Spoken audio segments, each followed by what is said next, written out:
first ever factory outlet, Chandanagar, Mukunda Jewelers, opening soon. No making charges. Uncle భోజనానికి రండి అన్నట్టు ఆ గాడిదని కూడా మింగడానికి రమ్మను. ఈ పిల్ల తిట్లు విని 10 రోజుల్లో వాడు పారిపోకుండా చూడు. ఇదేమిటి ప్రసాదమా? కాదు, ఈ పూట మీ భోజనం. ఇంత కొంచెమా? నేను పాకే రోజుల్లో కూడా ఫుల్ మీల్స్ తినేవాడిని. అందుకే మీకు కొలెస్ట్రాల్ ఎక్కువైంది. దగ్గరుండి తక్కువ తినిపించమని డాక్టర్ గారు చెప్పారు కదండి. ఏ డాక్టర్? అలా తెలియనట్టు మాట్లాడితేనేమిటండి. పెళ్ళయ్యాక మనం మీ డాక్టర్ ఫ్రెండ్ ఇంటికి వెళ్ళినప్పుడు ఆయన ఏం చెప్పారు? మిమ్మల్ని డైటింగ్ చేయమని చెప్పారు కదా, వెంటనే మర్చిపోతారేమిటండి? ఇది డైటింగ్ లో లేదు, ఉపవాసంలో ఉంది.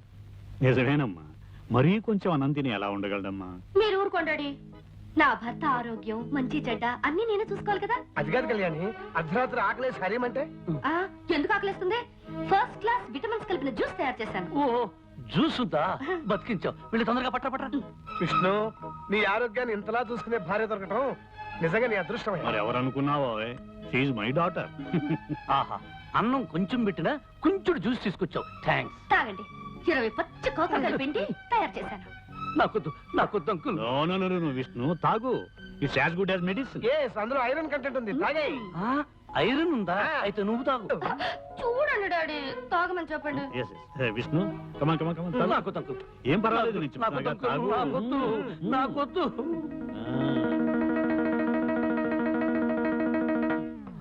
నీ ఫేస్ చూస్తుంటే ఇంకో గ్లాస్ లాగించేటట్టున్నావు.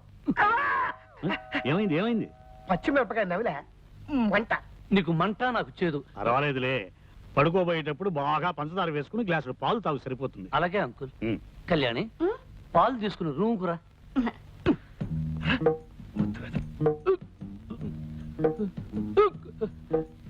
ఏమే, నన్ను పస్తు నుంచి హింసించాలనుకుంటున్నావా? నా కాకరకాయ రసం ఇచ్చి కడుపులో తిప్పేటట్టు చేస్తావా? నాకు లైఫ్ అండ్ డెత్ సమస్య ఉండేలా వచ్చాను గానీ, లేకపోతే నిన్ను ఆ చెట్టు కింద లాయర్ గాని నా కాళ్ళ మీద పడేటట్టు చేసి కాకరకాయ కరకర నమిలేటట్టు చేసేవాడిని. ఇదిగో, నన్ను ఏవే పోవే రావే ఓసే అని పిలవద్దు చెప్పానా లేదా? నువ్వు కుంకుడుగాయ రసాలు మిరియాల కషాయాలు ఇస్తుంటే నిన్ను మర్యాదగా పిలవ. కళ్యాణి, ఇదిగో అత్తగారు నా కోసం పాలు తెచ్చినట్టుంది, పోయి తే.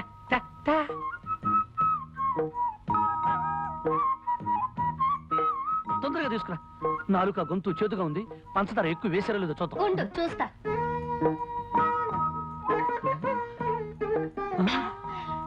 పంచదార సరిగ్గా సరిపోయింది. ఆహా, గేదె కుడితే తగినట్టు ఏం తగేవే, కుళ్ళిపోయిన ఉల్లిపాయ మొహం. నీదే అరిగిపోయిన పచ్చడి పండ మోహం. పోవే, దోమల వాళ్ళని జీడిపాకం ముద్ద. జింగిరి బింగిరి బొంగిరి టక్కరి లట్ట. ఏమిటి అంత పొడవుగా ఉంది? ఇంకా చాలా పొడుగుంది. దీనికి అర్థం చెప్తే నీ ప్యాంట్ ఫ్యాన్ కి బిగించి ఊరేసుకుని చస్తావు. ఇదిగో, నువ్వేం తిట్టినా భరించి కూర్చోడానికి నేను లంగా ఓణి వేసుకుని కూర్చోలేదు. దెబ్బకు దెబ్బ, వేటుకు వేటు. నిరసన దగ్గనే తర్వాత చెప్తాను. పని వచ్చమ్మతల్లో. అవునంకు, మా అమ్మకి నేను పుట్టక ముందు పుట్టిన వాళ్ళందరూ పుట్టగానే డమా చచ్చిపోయారు. చివరికి మా అమ్మగారు ఈ పుర్లుదండాల వ్రతం చేయబట్టి నేనొక్కడినైనా బ్రతికాను. అలాగా? అంతేకాదు, మా ఇంటి కోడళ్ళు ఎవరైనా వ్రతం చేయకపోతే ఆ అరిష్టం అంతా పుట్టే పుట్టలకు తగిలి టపా పోతారు. అందుకని ఈ పుర్లుదండాల వ్రతం మీ అమ్మాయి చేత చేయించాలని నా నిర్ణయం. దానికే ఉంది అల్లుడు గారు, అలాగే చేద్దాం. మరి నిర్ణయానికి కళ్యాణి ఒప్పుకుంటుందా అని? ఎందుకు ఒప్పుకోదు? నేను చెప్పి ఒప్పిస్తాగా. ఏమిటాడి మీరనేది? నేను 100 సార్లు గుడి చుట్టూ పొర్ల దండాలు పెట్టాలా? నా వల్ల కాదు. అలా అనకమ్మా, విష్ణు చాలా సెంటిమెంటల్ గా చెప్పాడు. నీకు పుట్టే పిల్లలు ప్రాణం లేకుండా పుడితే నేను భరించలేనమ్మా. నా మాట మీద గౌరవం ఉంచి ఇంకేం మాట్లాడకమ్మా, నేను చెప్పినట్టు చెయ్యి. Good girl. ఆనంద్, అమ్మాయితో అన్ని చెప్పాను, ఒప్పుకుంది. రేపొద్దుటే పొర్లు దండాలకు ఏర్పాటు. అలాగే బాబాయ్ గారు. చూసావా అంకల్, ఆ ప్లాట్ఫామ్ గాడు కావాలని కట్టుకథలు చెప్పి డాడీ నమ్మించి నన్ను రిస్క్ లో పడేస్తాడు. నువ్వు వాడి కడుపు నిండా తిండి పెట్టకపోతే ఏం చేస్తాడు? నీ మీద పగబట్టి నేను ఇలాగే అడిపిస్తాడు. అడ్జస్ట్ అయిపోమ్మా. నువ్వు కాసేపు కళ్ళు మూసుకుని రోడ్డు రోలర్ లాగా 4 సార్లు పొర్లు, నీకు పుణ్యము తగ్గుతుంది. మనం ఆడే నాటకం కూడా బయటపడతాం.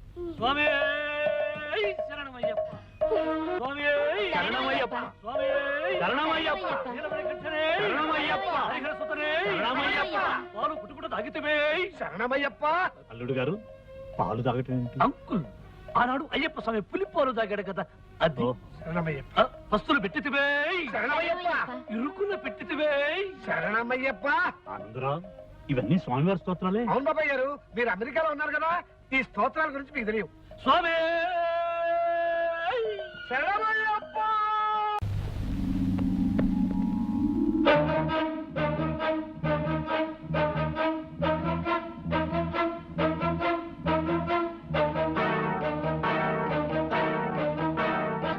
నాన్నా నాన్నా కళ్యాణక మెళ్ళో తాళి పుట్టలేదు. ఏమిటి నువ్వు మాట్లాడేది? నిజమా?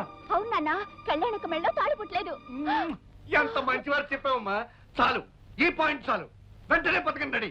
ఈ విషయం అన్నయ్యకి చెప్పి ఆ విష్ణు గారు ఆట కట్టి. అన్నయ్య, అన్నయ్య, అన్నయ్య, ఒరే సోములు, అన్నయ్య ఎక్కడరా?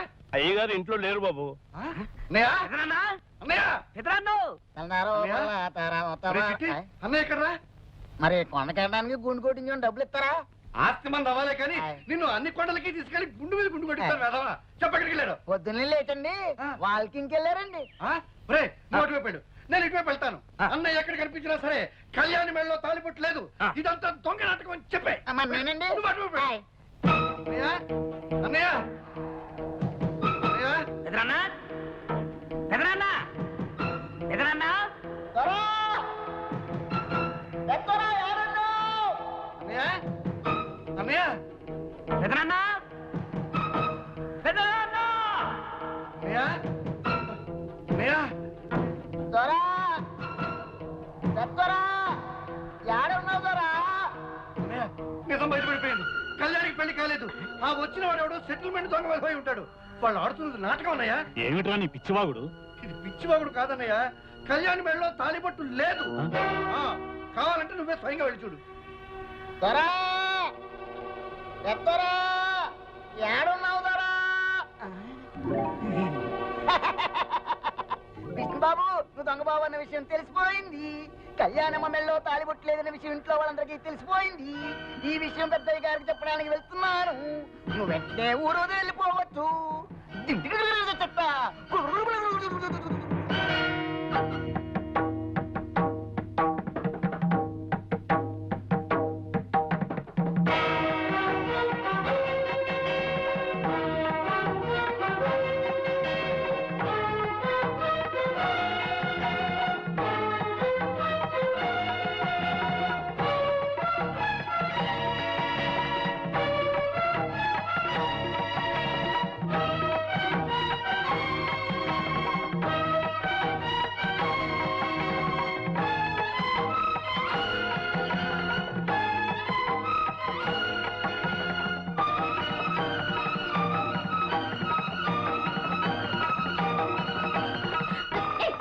విష్ణు, ఎక్కడికి? Idiot. చేయొద్దు, చేయొద్దు అంటుంటే. ఎంత ధైర్యం నీకు? ఎక్కడికి తీసుకెళ్తున్నావు?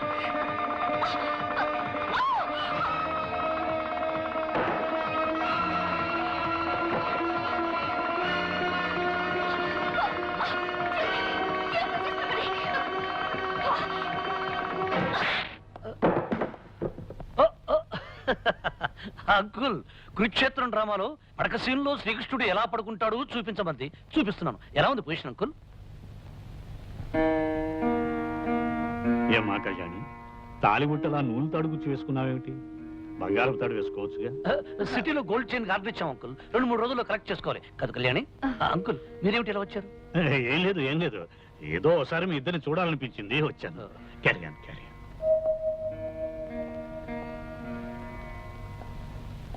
నిజమేమిటో ఇప్పుడు అర్థమైందా అన్నయ్య? అర్థమైందిరా. లేనిపోని కల్పించి కాపురాలు కూరదోసే బుద్ధి మీకు ఇంకా పోలేదని అర్థమైంది. నువ్వు సరిగ్గా చూసా. మీ తండ్రి కొడుకులు ఇద్దరు ఏదైనా పిచ్చాసుపత్రిలో చేరారు. విన్నారుగా, వెళ్ళి చారండి.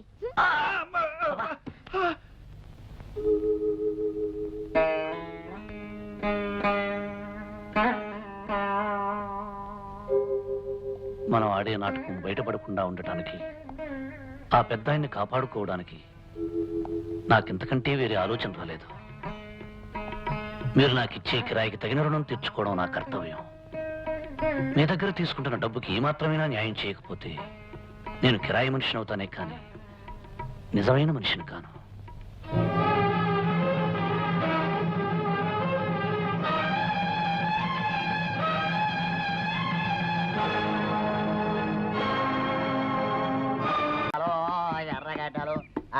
ఏడో చెట్టు కింద పిల్లి మొక్కలు ఆ సింగిడి పింగిడి తుంగిడి.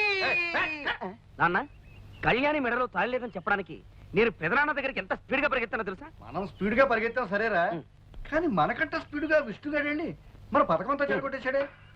అసలు వాడికి ఎవరు ఆ చెప్పారు? కొండకి గుండెకి డబ్బులు ఇస్తే నేను చెబుతా. రేయ్, పాట ఆపు చెప్పు. చెప్పంటారా? చెప్పరా. చెప్పనా? ఆ. విష్ణుకి నేనే చెప్పా. ఏమని చెప్పారా బుజ్జి?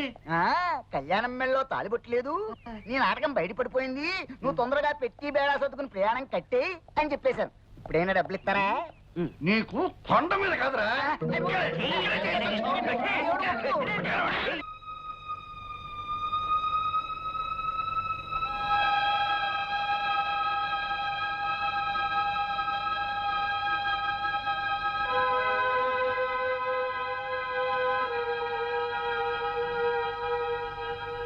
కళ్యాణి, ఏంటమ్మా ఇక్కడ కూర్చున్నా?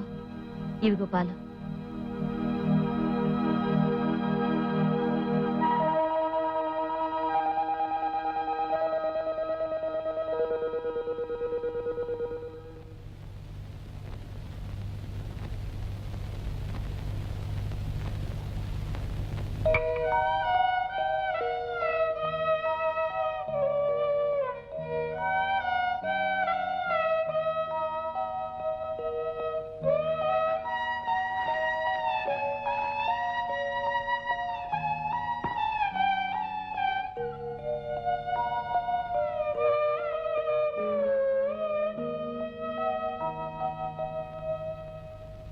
అన్నయ్య కళ్ళకు కనిపించొద్దన్నప్పటి నుంచి ఇలా స్తంభాల చాటున పూల కుండీల చాటున పెరట్లో కూర్చుని అన్నం తినాల్సి వస్తుందిరా. అందరూ కూరేసుకొని అన్నం తింటారు, చారేసుకొని అన్నం తింటారు, మరి ఇలా ముసుగేసుకొని అన్నం తినే పరిస్థితి తెచ్చావు కదా నాన్న. ఓ పని చేయరా, చెప్పు. ముసుగు తీసేసి గడ్డి తిను. అబ్బా ఏమండి, అమ్మాయిని చూసేలేని మగపిల్లి వారు ఈ రోజు వస్తున్నారట. ఆ? వాళ్ళొచ్చి పెద్ద ఆయన్ని కలిసి మీరు చెప్పిన గొప్పలన్నీ అబద్ధాలని చెప్తే ఏమవుతుందో తెలుసా? ఏమవుతుంది? ఏమవుతుందా? ముసుగేసుకొని అన్నం తింటాను కూడా నోరుండదు, నోట్లో చెయ్యి ఉండదు, తలకాయ ఉండదు. నోరు మియ్యరా. పరిస్థితి అంతవరకు రాకుండా మంచి పథకం వేస్తాను. పెళ్లి వారు వస్తున్న కారుకి మధ్యలోనే బ్రేక్ వేసి వాళ్ళని సైంధవుళ్ళ ఆపేస్తాను. డాడీ, అప్పనాన్న, పితాజీ, బాపు. రే, ఏదో ఒక వెరైటీలో పీల్చాడవరా. బాపు, పిలు. పెళ్లి వారి కారు ఎట్నుంచి వస్తుందని నీ ఉద్దేశం? ఎట్నుంచా? మ్. ఆ చెట్ల మధ్య నుంచి వస్తుందిరా. ఓహో, పెళ్లి వారి కారు చెట్ల మధ్య నుంచి. చవట సన్యాసి, కంకిపాడు నుంచి వచ్చా కానీ ఇటు నుంచి వస్తుంది, పట్టణం నుంచి వచ్చా కానీ ఇటు నుంచి వస్తుంది. పెళ్లి వారు పట్టణం నుంచి వస్తారు కనుక ఇటు పక్క నుంచి. అరే, నువ్వు మాట్లాడినట్టు పెళ్లి వారు వెళ్ళిపోతాను. చెప్పు, పరిగెత్తు. గట్టిగా అరవరా. నాన్సెన్స్. ఏమిటిదంతా? ఈ ఎస్టేటు ఆస్తిపాస్తులు అన్ని తనవేనని వాడు మీతో చెప్పడం, అది మీరు నమ్మి వాడి కూతురుతో పెళ్లికి ముహూర్తం నిశ్చయించుకోవడానికి రావటం చాలా విచిత్రంగా ఉంది. ఎరా, వీళ్ళకి అబద్ధాలు చెప్పి నా కళ్ళు గప్పి ఈ పెళ్లి చేద్దాం అనుకుంటున్నావా? అది కదన్నయ్య, నేను అలా చెప్పడంలో నా ఉద్దేశం. Don't talk. నా పరువు ప్రతిష్టలకి మచ్చ తెచ్చే ఏ విధవా ఇక్కడ ఉండడానికి నేను ఒప్పుకోను. వెంటనే నీ పెళ్ళాం బిడ్డలు తీసుకుని ఈ ఎస్టేట్ విడిచి వెళ్ళిపో. బావుగారు, మీరే అలా అంటే మేమేమైపోతాం? ఇది మీ కన్న కూతురు లాంటిదే. ఈ పెళ్లి ఆగిపోతే దీని బ్రతుకు అన్యాయం అయిపోతుంది. ఆ బుద్ధి నీ భర్తకు ఉండాలి. వెధవ పనులు చేస్తే ఏదో ఒక రోజున మీ బతుకులన్నీ బజార్లు పడతాయని అతనికి నువ్వు ఎప్పుడూ గడ్డి పెట్టి ఉండాల్సింది. అంకుల్, మీరేమీ అనుకోకపోతే ఒక్క మాట, వాళ్ళని ఇంట్లో నుంచి హఠాత్తుగా వెళ్ళిపోమంటే ఎక్కడికి వెళ్తారు? ఏట్లోకి. ఆవేశపడకండి అంకుల్, కాస్త ఆలోచించండి. మీరు తీసుకున్న నిర్ణయం మీద అమాయకురాలైన ఒక ఆడపిల్ల జీవితం ఆధారపడి ఉంది. వీళ్ళు అబద్ధం చెప్పడం తప్పే కావచ్చు, అందుకు శిక్ష అమ్మాయి పడకూడదు. అయినా కళ్యాణికి నాకు ఇంత ఆస్తి ఎందుకు చెప్పండి? ఈ ఆస్తిలో వాళ్ళకు కొంత వాటా ఇచ్చి ఈ పెళ్లి జరిపించడానికి ఒప్పుకోండి అంకుల్. అంకుల్, విష్ణు చెప్పేది కూడా నిజమే. ఎంత కాదనుకున్నా వాళ్ళు మీకు పరాయి వాళ్ళు కాదుగా. అంకుల్, ప్రతి ఒక్కరికి సహాయం చేసే పెద్ద మనసున్న మీరు నా మాట కాదనకండి. అందరి చేత దేవుళ్ళలా చూడబడే మీరు వాళ్ళని క్షమించి ఉపకారం చేయండి. విష్ణు, పట్టుదలొస్తే నేను ఎవరి మాట వినే మనిషిని కాను. కానీ నీ మంచితనంతో నువ్వు నన్ను ఆకట్టుకున్నావు. నీ మాట కాదనలేదు. అలాగే లక్ష్మి పెళ్లి జరిపిద్దాం. ప్రామిస్?